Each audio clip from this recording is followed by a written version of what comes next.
Pas de pause.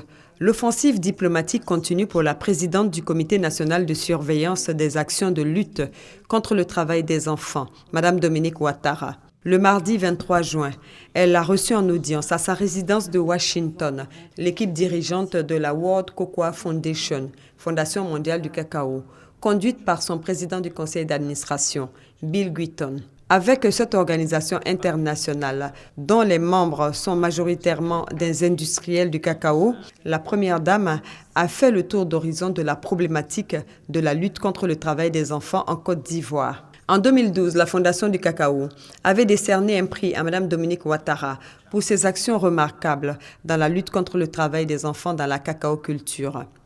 Après la World Cocoa Foundation, c'était au tour du sous-secrétaire adjoint associé pour les affaires internationales au ministère du Travail, Éric Biel, d'être reçu en audience par la Première Dame de Côte d'Ivoire.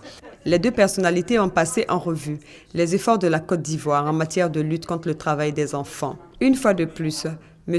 Éric Biel a renouvelé les félicitations du département d'État américain à Mme Dominique Ouattara, la présidente du Comité national de surveillance des actions de lutte contre le travail des enfants. La dernière audience du jour a été accordée à l'ambassadeur Kurt Voll, directeur exécutif de McCain Institute.